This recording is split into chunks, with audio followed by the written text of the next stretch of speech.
Jade, thank you so much. First of all, congratulations on having one of the most standout, exciting titles of your talks on the agenda this year. Yeah, I mean, like, for anyone who obviously hasn't seen it, don't know from the title of this episode, it's about engaging your learners the Taylor Swift way. So how did you settle on that title that it massively stands out?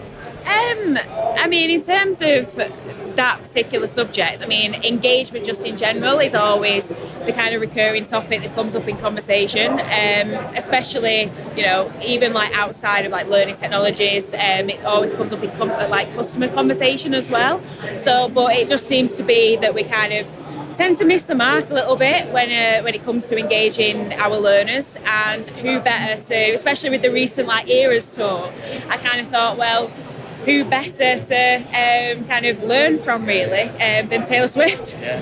With Taylor Swift, like I don't know the numbers off the top of my head, but like propping up the US economy at one point, like massive numbers. So if there's one person to learn from, it's Taylor Swift. So to come back to that point you made, like why do you think engagement is not just important, but such a struggle a lot of the time to get it?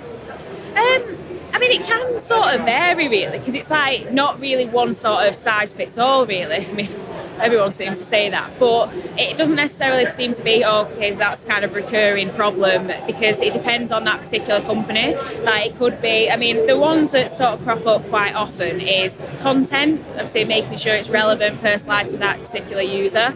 You've also got like time, because, you know, people don't want to be clicking through endless reels like for hours on end. So that is an inefficient, like basically just having the answer there, not having to sift through kind of reels, like, which obviously does bring you back to content ultimately. But and also sometimes like a tech blocker as well, like, you know, technology, like I said, it all depends on the company itself, but that tends to be what comes up. And like I say, we kind of miss the mark. Like the intentions are great, but then it always kind of just in general goes to the bottom. And because everyone has got like less time now, it's very, very easy to kind of go down like rinse and repeat with content, or just bulk upload and hope for the best, and then just pester them to do the fire safety or anything like that. So yeah, it is really important, and it's something that people do need to sort of focus on really, is like that engagement piece, and it all like kind of goes hand in hand,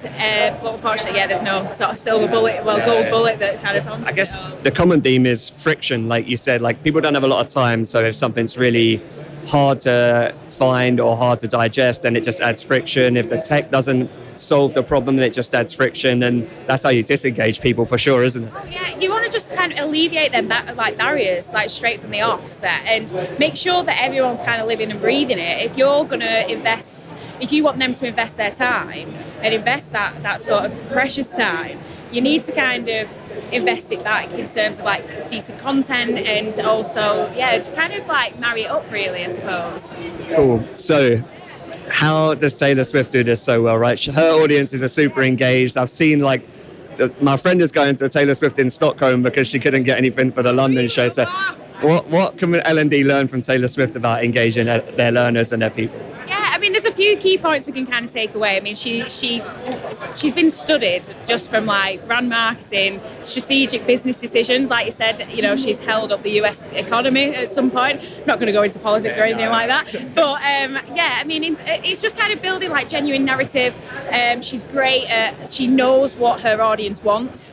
Maybe sometimes having that feedback loop and finding out how your learners like engage with and how they want to learn, and then kind of build it around that really. Give your learners, should I say, what they want, and kind of mix it up as well. Like, don't be afraid to sort of evolve with your learners, and like it's ever changing now. Like we've got AI, we've got technology. Like utilize that and actually kind of evolve with that. People want things at the touch of a button. I mean, look at everyone's got you see today, everyone's got the phones out. Everyone just wants it there and then. And if you kind of have that sort of where they have to go fishing for it, you're going to, like you said, you're going to disengage straight away. What's interesting as well, you kind of alluded to it, like themes. There are things that interest people at certain times, and actually like Taylor Swift does that really well. Like tours are themed and stuff like that. So actually, is it about like kind of capitalizing on what's currently trending, what people is currently like really interested in, and just going with that natural curiosity as well? Yes, oh, definitely. And that's what she does really, really well. Like she takes the her sort of listeners on a journey, and they feel like that's personal to them.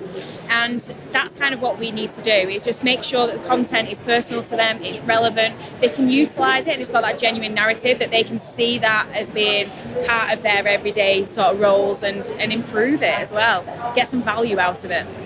Yeah, perfect. So we know what engages people. We're then trying to bring that into learning experiences, make sure it, like you say, it's personalised to that person.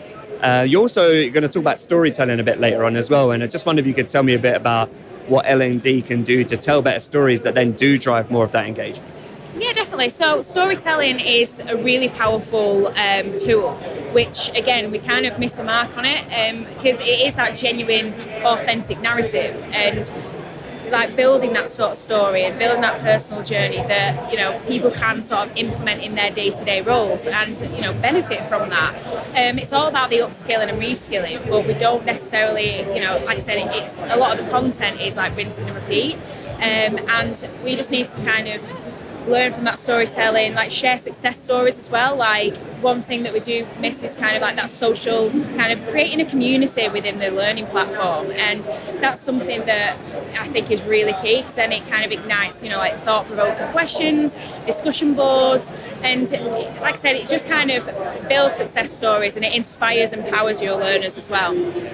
One thing I saw someone mention recently is like this idea of like employee stories. You know, you have case studies on your website for companies you work with, but actually what about the people in your team? What is their success story? How have they grown? And actually I think that is potentially a really nice way to do that as well.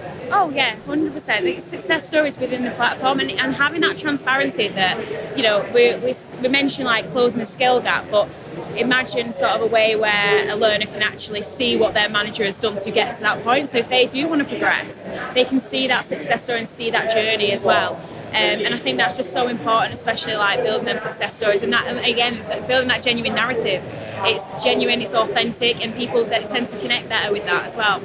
Yeah, there's that interesting thing around like why charities often advertise like a single person as opposed to like the sheer volume of statistics, because you can follow that story, that narrative of a single person, and actually the more you do that internally rather than maybe trying to group together stats around this many people have learned, but what did that one person do? And then, like you say, you've got that authentic story of someone you can actually relate to, I guess. Yeah, definitely. It's going to obviously, or every single time you do get that personal approach, and like I said, going back to Taylor Swift, she does that with her audience all the time. I mean, she does it in sort of through her music videos, through like the Eras tour recently, and I mean, I do go into quite a few stories on my talk, but in terms of that, it's making every single like swiftie feel valued and feel like they're on that journey with them. So yeah, you can always connect better with people. One of these things as well, doesn't Taylor Swift every now and then turn up and play like a fan's wedding? Is that one of your stories for later or no? It's not necessarily one of my stories for later. I mean, one of the stories is kind of basically on the Eras tour. She kind of released that to the cinema just because she knows that a lot of her, quite a few of her fans might not have been able to get tickets. People flying to Stockholm, and it just makes sure that no matter where you are experiencing that tour basically, in that gig, and it's feeling connected, that even though you can't necessarily make it, you're still getting that same experience as well. Yeah, she is removing friction, like we spoke about earlier. So. Exactly. That's great. Were there any final Taylor Swift lessons that you'd implore L&D people to follow?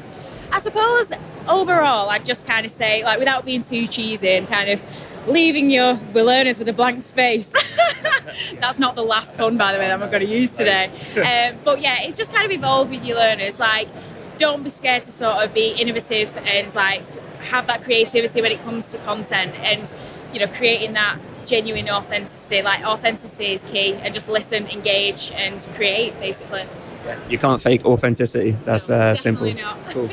Jay, thank you so much. I'll link where people can connect with you in the show notes below so they can ask you for more Taylor Swift lessons, and good luck with the talk this afternoon. Thank you so much. Thanks. Wish me luck.